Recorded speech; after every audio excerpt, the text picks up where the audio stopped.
versículo de número 12.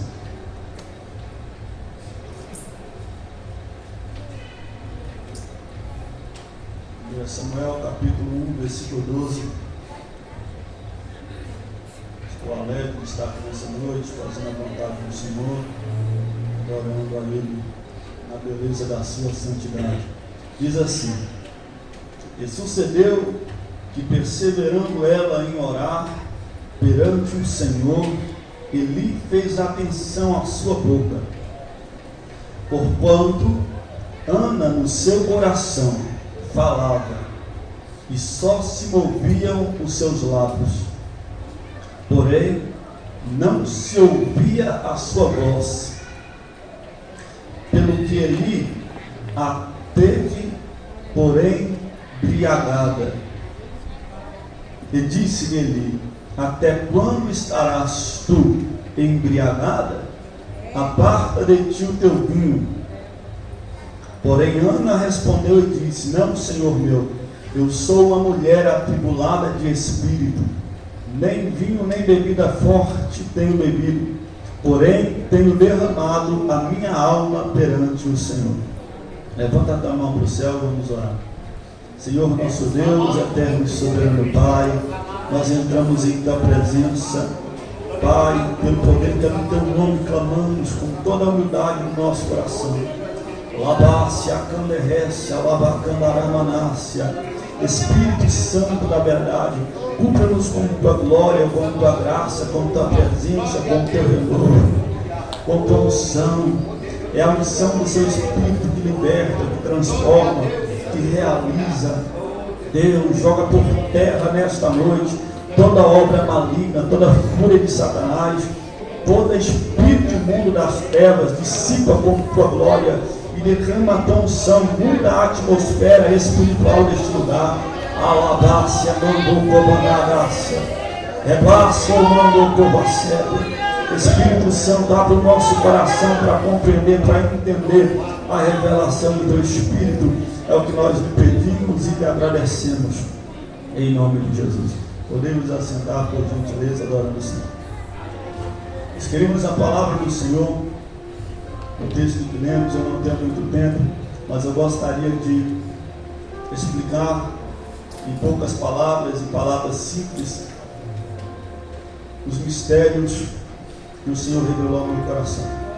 A Bíblia diz, e todos nós conhecemos a história, Samuel era profeta do Senhor.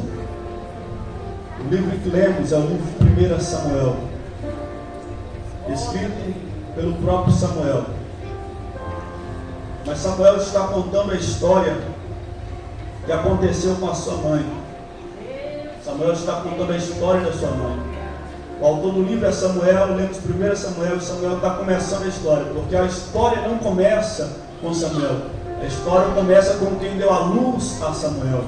A Bíblia vai dizer que naquele tempo, de ano em ano, Ana subia a Siló para adorar o Senhor, como era de costume do povo de Israel naquela época, porque ali em Siló o povo de Deus adorava ao Senhor nosso Deus. O povo subia a Siló anualmente para adorar ao Deus de Israel. Ana era uma dessas pessoas que subia com o seu marido Elcana e com a sua adversária Penina. Eles subiam anualmente a Siló para ali adorarem o nome do Senhor. Nós sabemos que Elcana tinha duas esposas, Ana e Penina. Ana tinha um problema que ela carregava consigo. Na verdade, Ana tinha vários problemas. Eu gostaria nesta noite de falar com os irmãos sobre algum desses problemas. Na verdade, eu gostaria de explicar, segundo a graça do Senhor, sobre os 4 obstáculos que Ana enfrentou para alcançar o milagre. A Bíblia vai dizer, querida e amada igreja do Senhor, que Ana viveu num período em que Israel está passando por uma situação caótica. Israel está sofrendo um dos piores períodos de deserção, um dos piores períodos de apostasia moral, um dos piores períodos de apostasia espiritual. Para vocês terem ideia, neste tempo em que Ana está subindo a Siló para orar, neste período em que Ana e seu marido estão subindo a Siló para adorar, era um período em que Deus se calou na terra e Deus não falava mais nada com ninguém. Deus simplesmente se calou e disse: eu não vou mais falar com esse povo. Mas por que Deus não vai mais falar com o povo? Porque o povo estava corrompido espiritual e moralmente. A Bíblia vai dizer que os filhos de Eli, o sacerdote, neste tempo em que Ana está subindo ao templo para orar, a Bíblia vai dizer que eles pegavam os sacrifícios do povo de Israel, que subia de ano em ano a Siló. Eles subiam e levavam o cordeiro, o novilho mais novo e mais bonito do rebanho, e apresentava diante do Senhor nosso Deus em Israel, como de costume. Eles estavam dizendo: Senhor nosso Deus, estamos apresentando a nossa oferta em adoração ao Senhor. Mas os filhos do sacerdote, diz a Bíblia Sagrada, que quando os israelitas levavam este sacrifício, que era cozido em uma panela, louvado seja Deus, e queimado no fogo, a Bíblia diz que eles pegavam um garfo de 3 pontas, colocavam dentro da panela, tiravam aquela carne cozida e se alimentavam dela, porque eles não respeitavam os limites daquilo que Deus havia estabelecido, irmão. O que Deus nos confiou para utilizar, o que Deus nos confiou para usufruir, é para usufruir, mas aquilo que Deus confiou para que nós possamos administrar, é para nós administrar. O problema dos filhos de Eli é que eles pegavam aquilo que era de Deus, metiam o garfo de 3 pontas e se alimentavam. Não era pecado os sacerdotes se alimentarem daquilo que os israelitas levavam, não. Era justo. O problema é colocar a mão onde não deve, é ultrapassar os limites daquilo que Deus estabelece. O povo estava corrompido. Não bastasse isso, a Bíblia também revela, não sei o que estou dizendo, que os filhos de Eli prostituíam-se na porta do templo e dentro do templo do Senhor, porque já tinham perdido a confiança do Espírito. Deus, olhando do céu e vendo esta situação, Deus fica irado e Deus vai dizer: eu não falo mais com esse povo. Sabe, o problema da igreja do século 21, não estou dizendo a igreja de Cristo, mas a igreja visível, é que perdeu a esperança de ouvir a voz do Senhor. É que já não tem mais intimidade com o Espírito Santo. É que já não tem mais sensibilidade para entender quando Deus está falando e quando Deus não está falando. É porque não sabe mais discernir entre a mão direita e a mão esquerda. Porque já se corrompeu tanto, já pecou tanto, já fez tanta coisa que não era do agrado de Deus, que se perdeu no meio do caminho. Amado, o problema não é pecar, porque pecar todo mundo peca. O problema é ultrapassar os limites que Deus estabelece. Ei, se Deus te chamou para fazer algo, se Deus te chamou para ser sacerdote, se Deus te chamou para ter um ministério, respeite os limites daquilo que Deus estabelece. As consequências da desobediência é que Deus não fala mais. E quando Deus deixa de falar, a igreja sofre. Quando Deus deixa de falar, o povo morre espiritualmente. O povo de Israel está passando por um dos períodos mais difíceis da história. Um período em que Deus, o próprio Deus, o seu Senhor, olhou para o céu e decidiu: não vou mais falar. Ana está subindo a Siló, mas a expectativa de ouvir a voz de Deus é mínima, é quase zero. Por quê? Porque ela sabia que o período que ela está vivendo é um período de frieza espiritual. O período que ela está vivendo é um período em que Deus não está falando. Então eu estou indo para a igreja, mas Deus não está falando. A possibilidade de Deus falar comigo na igreja é zero. É este o período que Ana está vivendo. Ana está indo para Siló todos os anos, dizendo: eu vou para Siló esse ano, mas eu sei que eu vou chegar lá e Deus não vai falar nada. Agora perceba que o primeiro obstáculo de Ana é o ambiente que ela está vivendo.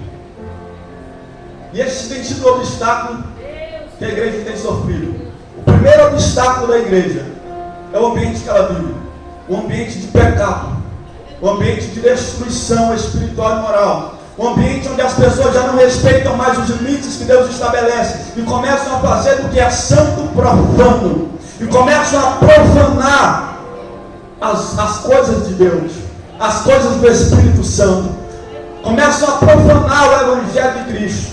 Se você andar por aí, meu irmão, não precisa muito, roda 2, 3 quadras do local onde nós estamos, e se você entrar em cada igreja por aí, você vai descobrir problemas, não problemas comuns, mas problemas que nunca deveriam existir dentro da igreja de Cristo. É porque a igreja começou a deixar entrar tanta coisa, fazer tanta coisa que não agrada a Deus, que Deus deixou de falar. Deus está dizendo: sabe por que eu não estou falando? Sabe por que eu não estou falando? É porque vocês não dão lugar para o Espírito. É porque há muito tempo vocês já tiraram o meu altar, deixou o inimigo entrar. É desse jeito. O primeiro obstáculo que Ana enfrentou e que a igreja de hoje está enfrentando é o ambiente. Ana estava sofrendo na própria igreja, no próprio templo. Ela está dizendo: eu vou subir para Siló. Ela dobra o joelho, ora, não acontece nada. Deus não fala nada, porque o sacerdote está corrompido, os filhos do sacerdote estão corrompidos, Israel está todo corrompido, e Deus não está falando, Deus está de boca fechada. Só que Ana, ela persevera na oração. Se você ler o texto, você vai entender que Ana, durante quase 9 anos, subia a Siló, e ela chorava e não comia. Ela chorava e não comia, não se alimentava. Por quê? Porque ela estava triste. A tristeza é uma das primeiras características de um crente que está vivendo num lugar morto. Ana está triste, aflita, porque ela tem problema, mas o problema dela é quase impossível de se resolver. Mas nós temos um Deus que resolve todos os problemas. Mas o Deus que resolve todos os problemas não está mais resolvendo o problema. Ele está calado, ele está quieto, porque o povo corrompeu. Uma certa feita, Ana muda o quadro. Ela vai dizer: todo ano eu choro, todo ano eu jejuo, eu não como, eu não alimento. Todo ano eu estou fazendo a mesma coisa e até hoje a minha história não mudou. Esse ano vai ser diferente. Ana sobe a Siló e dessa vez ela não vai deixar de comer, mas ela vai entrar no templo, vai orar e vai levantar um clamor ao Senhor. Ela vai chorar na presença de Deus. Clamor significa choro com lágrimas. Ana não vai simplesmente orar, ela vai clamar a Deus, ela vai derramar lágrimas na presença de Deus, no altar do Senhor. Perceba você que Ana não chegou até o sacerdote para pedir oração para ele. Ana entendeu a situação. A primeira coisa que precisamos entender é que se vivemos num ambiente onde está tudo morto, tudo parado, Deus não fala, você tem que ser a diferença. Se Deus não está falando, ora você. Se a oração não está resolvendo, clame a Deus. Derrame lágrimas na presença dele. Eu tenho certeza que ele vai te responder. Ana não vai até ali. Ela sabe que com ele não tem resposta. Deus não está falando com ele, não está falando com Ofni, não está falando com Finéias. Então eu vou orar. E ela dobra os joelhos no altar e começa a clamar a Deus. Ela ora tanto, ela chora tanto, que ela perde as palavras, não sai mais palavras na boca de Ana. Eli está sentado, ele olha para ela e vê só a boca dela, os lábios mexendo, mas não sai palavras, pastor. Não sai palavras na boca dela. Ele diz: você está embriagada, não tem discernimento. O sacerdote olha: tu está embriagada, Ana. Ela diz: eu não estou embriagada, eu estou com o espírito abatido, eu estou com o espírito angustiado, eu só não aguento mais a situação que eu estou vivendo. Deixa eu clamar, deixa eu falar com Deus. Se até hoje, ei, olha para mim, se até hoje eu tenho subido a Siló todos os anos e não tenho tido resposta, deixa eu clamar do meu jeito. Deixa eu falar com Deus da minha maneira. Deixa eu derramar lágrima na presença dele. Se você não derrama mais lágrima, deixa quem derrama orar. Se você não fala mais em mistério, deixa quem fala falar. Não critica. É porque você já está morto, já não tem mais discernimento daquilo que Deus está fazendo ou falando. É querendo gerar um milagre e você não está entendendo. É porque a sua visão já se fechou. Aí tem alguém de joelho dobrado, clamando, dizendo: Deus, eu quero. Espírito Santo, eu quero. Deus batiza, Deus fala. Porque não pode falar em mistério. O problema da igreja hoje, irmão, quem dera se todo mundo falasse mistério. Quem dera se o problema da igreja atual fosse o mesmo problema da igreja de Corinto, em que Paulo tem que chegar e dizer: ei, profetiza um de cada vez, para o mistério, não tem alguém para interpretar, irmão. O problema da igreja de hoje é que a frieza já entrou, já se instalou no meio da igreja, e ninguém consegue mais arrancar ela, nem a concha de reza brava, como diz o ditado popular. E aí, quando Deus usa alguém para falar de mistério, para fazer, o povo critica. Bando de Eli, precisando de graça, e quando a graça vem, quer criticar. E quando a graça é derramada, quer falar mal.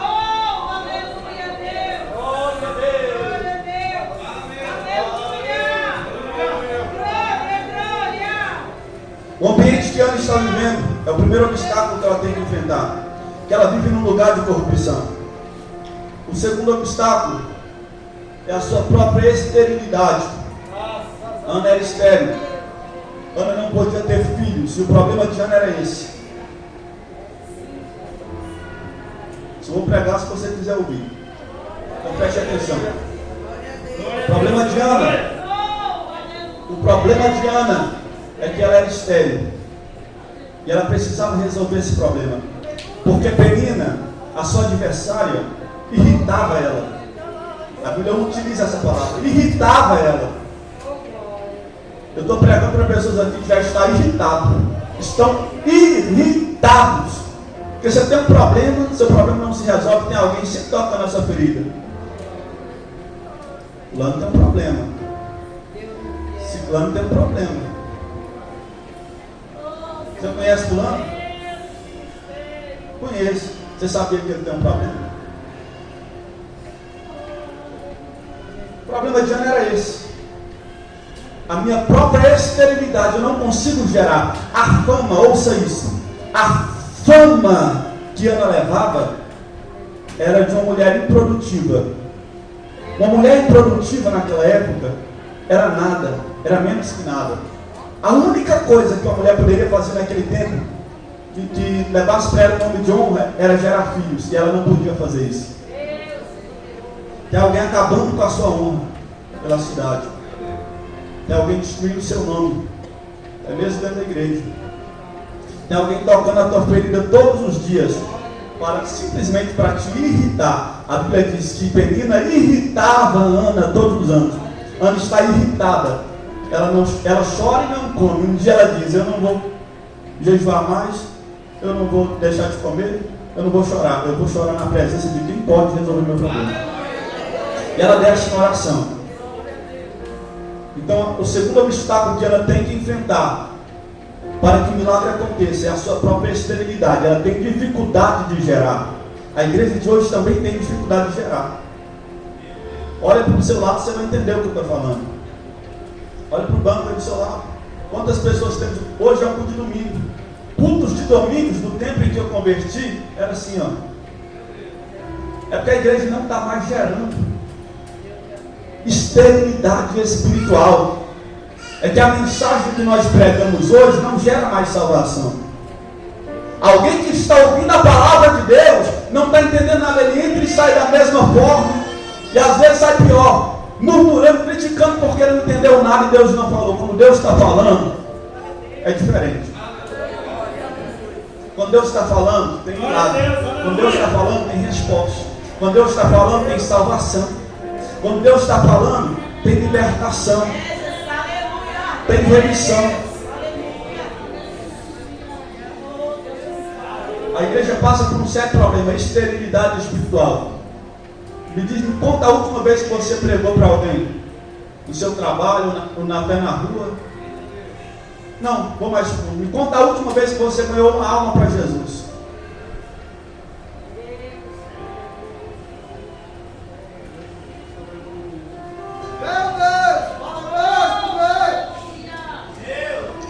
Qual foi a última vez que ganhamos uma alma para Jesus? Pensa aí, tenta lembrar. Você ganhou uma alma, discipulou ela, falou assim: ó, meu filho, a palavra de Deus é essa. A pessoa aceitou, você ensinou. Qual foi a última vez? A igreja tem dificuldade de gerar vidas. Ana está sofrendo com isso, eu não consigo gerar. Mas ela conhece um Deus que tem poder para fazer. Ela conhece um Deus ilimitado. Um Deus que não está falando. Um Deus que está em silêncio. Mas que a qualquer momento pode despertar para a sua situação.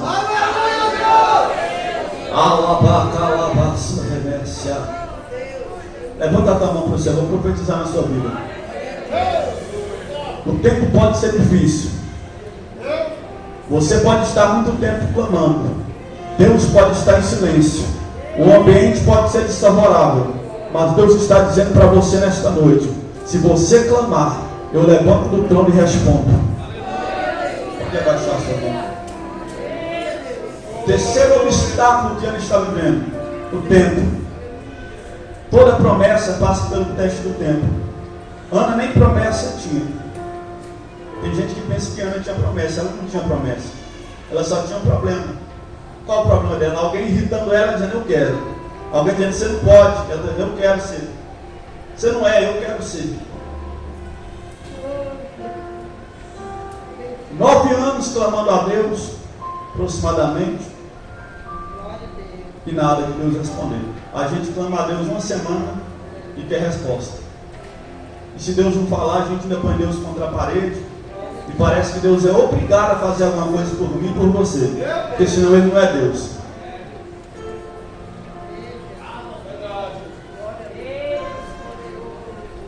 Irmão, vou te falar algo aqui.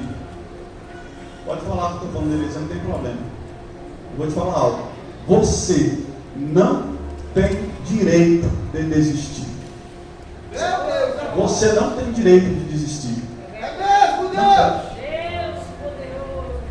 Esse é um dos únicos direitos que a Bíblia não te dá, de desistência. É verdade, pai. Você não tem direito de desistir. A Bíblia diz que aquele que põe a mão amarrada olha para trás não é digno do rei do céu. Você não tem direito de desistência. Quando você aceita a Cristo, você aceita todas as incumbências que a fé em Cristo te traz. E aceitar Jesus, viver com Jesus, é aceitar as ordenanças que Jesus nos dá. A primeira ordenança que Jesus nos dá, o convite, aliás, ele diz: vinde a mim. Quando você está lá no mundo sujo, em pecado, ele diz: vinde a mim, se estão cansados. Aí você vai para ele. Aí a Bíblia vai dizer que Jesus fala assim: aquele que quer vir após mim, tome sobre si a sua cruz e siga-me. Aí já mudou de etapa. Você não está vindo mais do jeito que você está, agora você tem que levar uma cruz. Aí depois que você está carregando a cruz, Jesus olha para você e fala assim: ide por todo mundo e pregar o evangelho a toda criatura. São 3 fases, 3 ordenanças. A primeira é fácil, é o convite, você vem e aceita. As demais, você não tem direito de desistência. Se Deus colocou um ministério na tua vida, se Deus colocou algo para você fazer, você não tem direito de desistir. E se você desistir, você está em pecado. Terceiro obstáculo: tempo. Está orando, está falando, está clamando, está pedindo, o tempo está passando e eu não recebo. A única coisa que eu tenho é irritações, é problema, é pessoas julgando, é pessoas criticando. Irmão, o tempo não é fácil você vencer o tempo. Não é fácil. Porque você crê em Deus um dia, um mês, um ano, é muito fácil. É por isso que a Bíblia diz que é melhor o fim das coisas do que o início.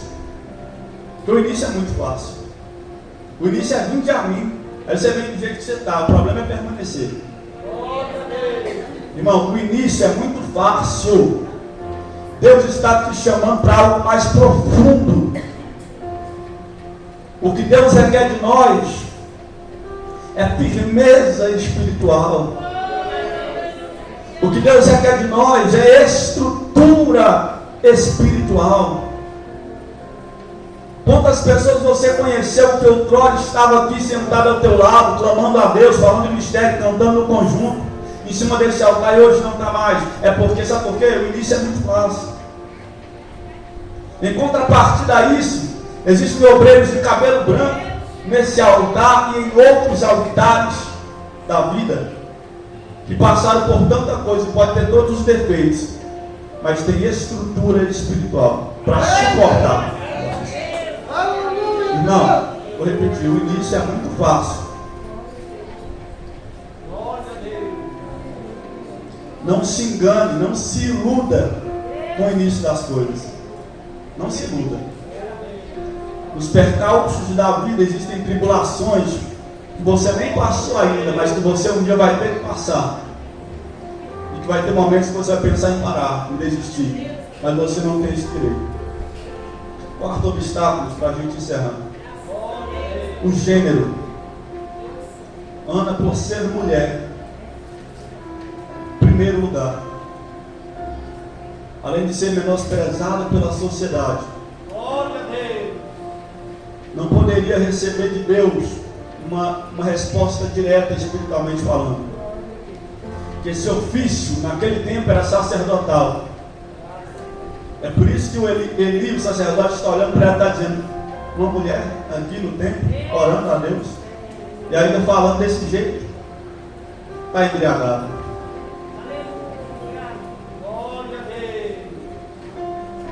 O Senhor trouxe ao meu coração esses obstáculos, para que você entenda que para que nós façamos a obra de Deus, em tudo vai haver um obstáculo. Seja pelo seu gênero, porque tu é mulher, ou você é criança. Gênero é mulher, masculino ou feminino. Mas estou dizendo, se você é mulher, se você é criança, se você é adulto, você é velho demais, se é novo demais, em tudo existe um obstáculo. Mas a igreja não está fria, porque eu não tenho um amigo, uma pessoa para me ajudar, porque ninguém faz, porque a irmã fulana de tal não ora, também não vou orar. Mas quem quer gerar milagre, aprenda isso. Quem quer gerar milagre não está olhando para o seu irmão, para o seu próximo. Ele está olhando para Cristo. Ele está ligado em Cristo, na videira verdadeira. Essa mensagem não é para todos. Jesus me trouxe aqui nessa noite para ministrar o coração de alguns poucos que Deus escolheu, que Deus está dizendo: eu vou gerar milagre através da vida lá para a sua. É porque enquanto tem um povo falando, criticando, tem alguém que está em casa de joelho dobrado, derramando lágrimas na presença de Deus, dizendo: Deus, eu quero um avivamento para esse tempo, e eu me disponho que seja através da minha vida.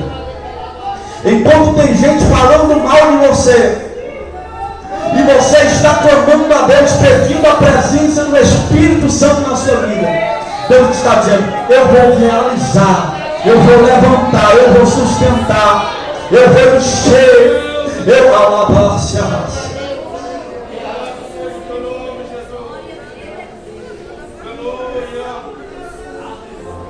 Deus quer usar você para esta geração.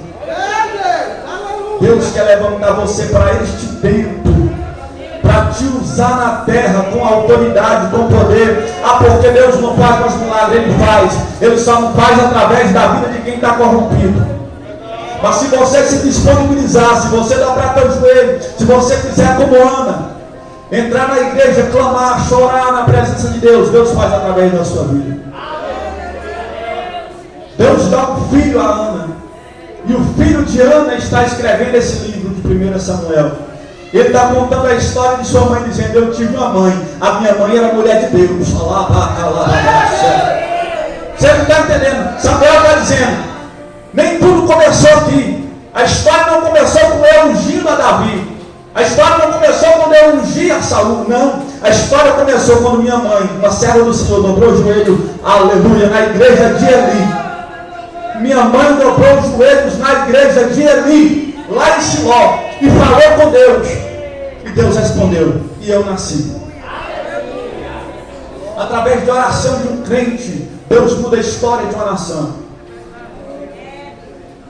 Deus que está em silêncio, Ana está orando. E quando Ana ora a Deus, quando ela levanta um clamor a Deus, Deus está dizendo, através desta oração, eu levanto um profeta que vai acabar a candarácia. Ele vai mudar a história de Israel. Através desta oração, a partir de hoje, o silêncio vai se encerrar.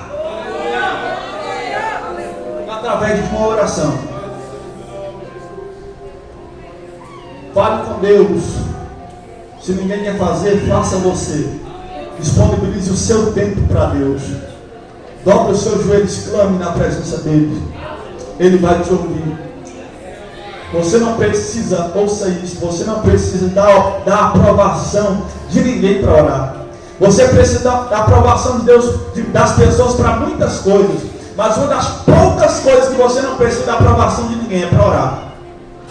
Alguém aprovando ou não, alguém batendo carimbo ou não, alguém dando aval ou não, você pode orar do mesmo jeito. Uma das poucas coisas, você não precisa de ninguém, só da tua fé. E eu vou me responsabilizar. Se alguém chegar em você e dizer, irmão, você não pode orar, eu me responsabilizo a dizer que não é de Deus. Da minha parte, eu falo para você. Uma das únicas coisas que você não precisa de aprovação para você orar. Dobra o teu joelho, entra na tua casa e ora. Deus vai mudar a história através da sua vida. Deus só precisa de alguém com o coração quebrantado e com desejo de transformação. Se coloca de pé nessa noite. Quero orar juntamente com os irmãos. Espero que você tenha entendido essa palavra. Espero que você guarde ela na tábua do seu coração. E que você se alimente dessa palavra. Porque existem ministrações que elas têm o condão de nos despertar para uma vida espiritual melhor. Essa é uma delas. Não é porque eu estou ministrando. É porque Deus está falando conosco. Deus está dizendo, vamos orar, vamos falar com Deus, vamos clamar a Deus, vamos buscar a presença. Posso orar? Fecha os teus olhos, levanta a tua mão para o céu. Liga o teu pensamento no trono celestial. Vamos orar. Essa oração vai ser bastante curta, mas ainda assim eu acredito que Deus vai confirmar no seu coração o propósito e a chamada que Ele tem na sua vida. Deus santo, Deus eterno, Alabacandaraba subianerreça, Labano comanaga subicandarácia, Eblando menácia nagácia mando covassai. Está o teu povo, a tua noiva clamando a ti, Senhor. Labano genécia. O teu povo está pedindo a ti, Espírito Santo, graça para orar, para buscar, para fazer a diferença nessa terra. Deus, levanta profetas no meio do seu povo, levanta profetas no meio da sua igreja, levanta profetisas neste lugar, levanta Anas, aleluia, que venham transformar a nossa geração, que venham transformar o seu povo, que venham transformar, meu Pai amado, este povo que anseia, que necessita de graça, que necessita de virtude do Espírito, que necessita da tua palavra. Meu Deus, derrama a tua graça, alabacandarácia, entra com providência, entra neste coração, enche Espírito Santo desta vida com tua glória. Sinta, meu irmão, a presença de Deus te tocando aí. Sinta a glória de Deus, ouça a voz do Espírito bradando em teu ouvido e dizendo, eu vou te usar, eu vou te levantar, eu vou te erguer, eu vou fazer da tua vida um sinal na terra, para que quando alguém olhe para ti e diga, eu tinha minha esperança perdida, eu pensei que Deus não falava mais, mas esta mulher, este homem de Deus, tem a presença, tem a unção, tem a graça. Deus está dizendo através da tua vida, eu vou levantar. Oh, aleluia. Ah, detalhe no resto, alabaça, alabaça, me conhece. Sinta esta presença que invade o teu ser. Lavadaga, me conhece. Jesus está dizendo, eu vou transformar, eu vou mudar a história. Eu vou mudar a história. Tem gente que está amando ao povo nosso que já desacreditou. Tem gente que pensa que não vai mais acontecer. Deus está dizendo, é apenas o começo. A perseguição que breve está vindo sobre a minha igreja vai ser para despertar o povo. Eu estou levantando profeta na terra que irão evangelizar nações. Eu estou levantando profetas na terra para fazer a diferença no Brasil.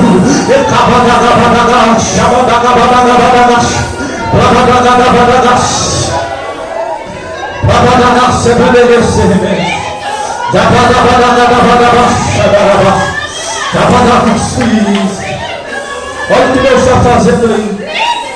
O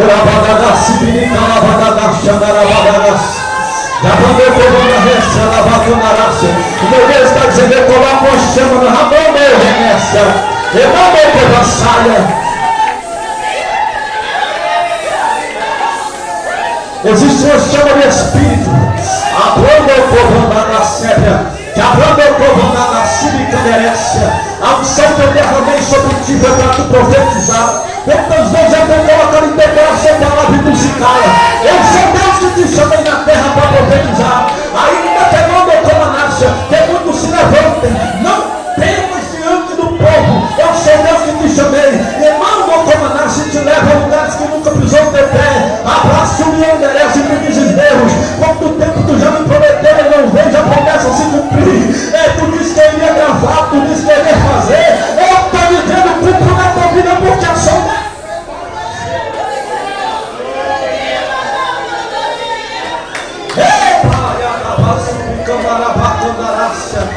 Adore a presença daquele que vive bem para sempre, que está presente nesta noite, falando dentro da tua alma. Recebe desta unção, desta graça que desce do alto do céu para te renovar.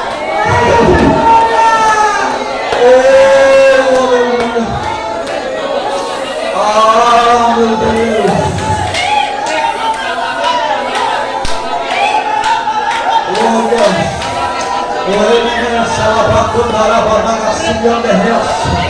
A prova que tu passou vai ter fim, mas é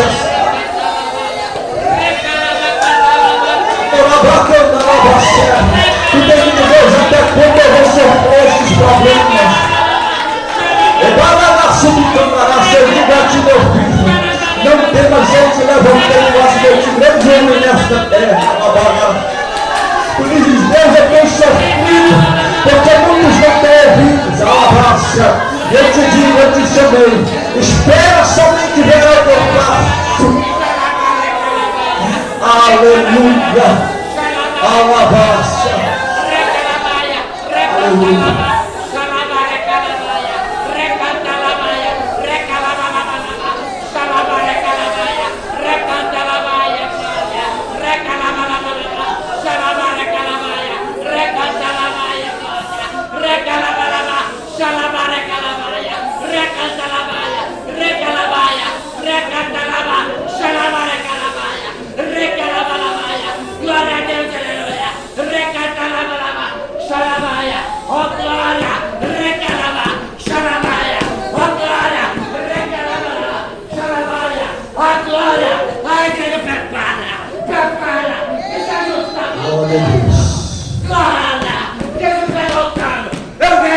Eu vejo Deus passando o camarim em cima, buscando a tua igreja. Oh, glória!